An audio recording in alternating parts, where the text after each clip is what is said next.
It's time now for Fran's Film Room, presented by our friends at Ashley. Let's start with the opening drive, Fran, a 14-play drive. And it started, they needed a penalty on third down to keep that drive going. But after that, sort of a very patient, methodical drive for them that was punched in on a Dallas Goedert touchdown. Yeah, and just honestly, this drive, it felt like a drive from last year where it wasn't necessarily not the explosive element, but the methodical element that you mentioned. It was, you had a mix of run and pass, mix of different run schemes. But one element we did see over and over again in different forms was counter run action. And so sometimes it was with the running back, sometimes it was with the quarterback. And here we're going to see a play off of that. Now, what you've got here on this play is the Eagles in 12 personnel. So you've got two tight ends on the field. You've got A.J. Brown. Here comes Jahan Dotson in motion before the snap. And that's just going to be meant as eye candy. You're going to bring in the defense, everybody looking to the opposite side of the field. The play is actually going to go this direction. Now, what you're going to get here on this play is what looks like it could be quarterback counter. Now, what you've got with counter is you've got a lead blocker who's going to be a kick out. He's going to kick off the defensive end. And then you've got the wrapper that's going to come in and serve as the lead block for whoever the ball carrier is in the backfield. Now,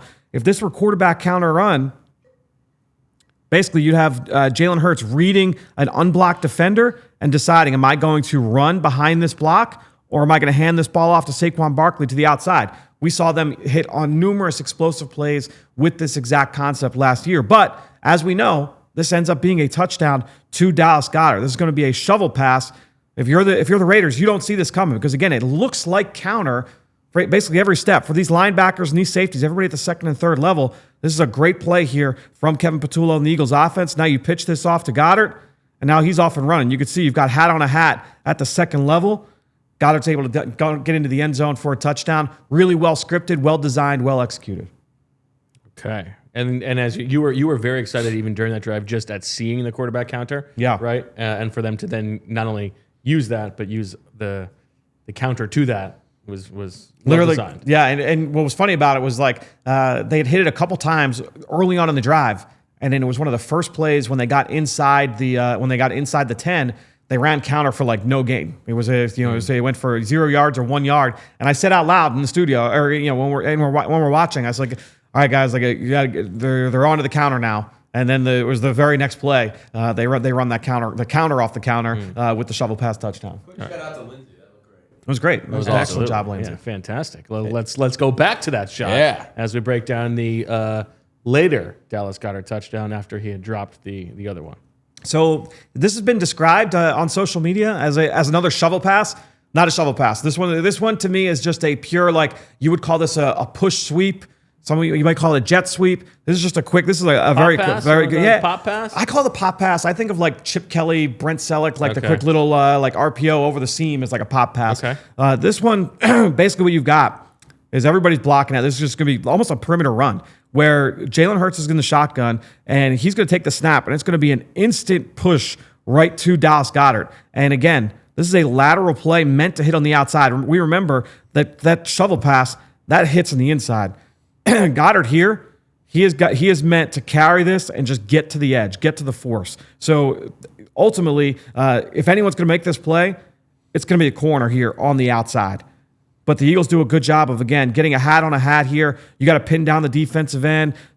You don't want any of these outside pursuit players being able to out-leverage the blocking scheme. But they did a great job. Saquon Barkley's going to get out in front here for Dallas Goedert. This is going to be very easy. He's just going to be able to get to the edge. Again, everybody does their job. You build this wall, so now Goedert just goes untouched. This one's not a shovel, but a nice little push pass here to get Goedert into the end zone.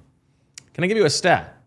Sure can. Jalen Hurts. Now, this was not necessarily the most difficult assignment that Jalen Hurts has ever had. Okay. However, Jalen Hurts in this game, 0.78 EPA per dropback. That is the best game of his entire career. Wow. By the EPA per dropback. By EPA per dropback. Now, so he bounces back from the Chargers game, which was by EPA per dropback, the third worst of his career because he had a couple in 2021, but by, 5 turnovers, the worst of his career. Right. And yeah, of course, this is a patsy that he's playing, but how does he respond?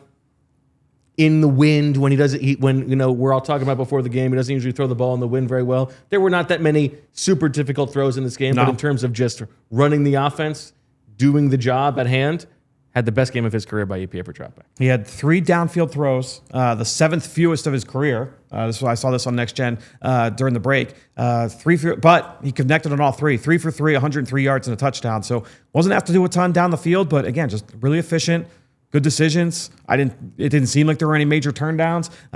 He did a great job. And just for the record, 70% success rate, also the best of his career. There you go.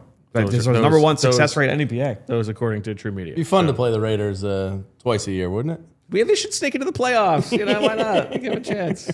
Fantastic. Okay. Last offensive play to break down is the final throw that Jalen Hurts has of this game. And we're wondering, is he going to come back out for this play? And this is the play that elicits that emotion from him. He finds A.J. Brown down the middle of the field. Yeah, this was a really well-designed play here from the Eagles, and Greg Olsen did a great job of breaking down the coverage aspect of it from the Raiders' end of it during the replay, that this was an inverted cover 2 here from the Raiders, where you're going to get the rookie corner, Darian Porter. He's lined up as a corner here. He's going to drop back as a split safety. So he's going to basically be a cover 2 safety here on this play. And so now A.J. Brown, he's going to be running a skinny post. He's got to beat him to that spot. And he's going to try and settle in between the 2 safeties. But AJ does an outstanding job here of attacking the leverage of the underneath defender, because this defender here, he's going to try and get wide. AJ's trying to create space by working working horizontally and pushing that limit and just creating more of a throwing lane here for Jalen Hurts down the seam. If he is too wide, if he's too shallow with carrying this route down the middle of the field, that's a tighter window for Jalen to be able to display. Now, Jalen, he does a good job with his eyes of looking to the right, making sure this defender can make an impact, this defender, and more importantly, that safety, that other split safety, he's not going to be able to attack this ball in the middle of the field. Jalen Hurts drops back, he hits the top of his drop. He's immediately going to get to A.J. Brown. A.J. did a great job here. Greg Olsen pointed out that the corner Porter did not get over top of this, but A.J. did a really good job in his route of making sure he was in position to make this catch. I'm going to try not to get too excited. Maybe that'll help me last a little bit longer. All right, so second sack here for Brandon Graham. It happens on 3rd and 6, so he gets the Eagles off the field here on this play. BG lined up at defensive tackle, which is where we've seen him over the last couple of games. Now, the 2 defenders the one defender I want you to take note of here, outside of BG, is Quinyon Mitchell, because what we're going to see here from the Raiders is that they're going to send the receiver, Trey Tucker, on a shallow cross, and then they're going to send their slot receiver on a deep over route. And this is where the synergy from this Eagles back 7 really comes into play, and you start getting into how the rush benefits the coverage and how the coverage can benefit the rush. Last week, the coverage absolutely benefited from the Eagles' pass rush, getting after Justin Herbert over and over and over again. Those guys were barely tested. Here's a good example of the inverse happening, where what you're going to see here from the Raiders is that they're going to send this receiver on the shallow cross. And again, that was Quinyon Mitchell's man. Quinyon is matched up with this guy one-on-one in single coverage. But watch what happens is that Zach Bond is now going to pick up this shallow cross, and you can see the communication happen here with the Eagles. Now, Quinyon, he sees, all right, I'm going to pass my guy off. Now I'm going to fall back in coverage. Meanwhile, by the way, keeping an eye on Brandon Graham, he comes off the ball and just bench presses the guard. Immediately gets an instant pushback, knocks him back one step into the backfield, and then just completely bulldozes him back into the quarterback's lap, into Kenny Pickett's lap. But staying with the coverage aspect, again, Zach Bond picks up the shallow cross. Quinyon recognizes right away, all right, Zach Bond's got my guy. I'm going to fall back here. And you can just see Kenny Pickett's eyes here. He gets locked onto this target. And once he sees that Quinyon Mitchell falls off, he says, look, I can't throw this. If I throw it, Fran's going to get a swooper point because he's got Quinyon Mitchell getting an interception. I can't have that happen. Well. We got to make sure EJ gets the point here. So now he holds on to the football. Quinyon is over here literally getting under this route. And you can see BG is just just abusing this right guard, bench presses him into the quarterback's lap, and that results in us getting the second sack celebration of the afternoon from Brandon Graham.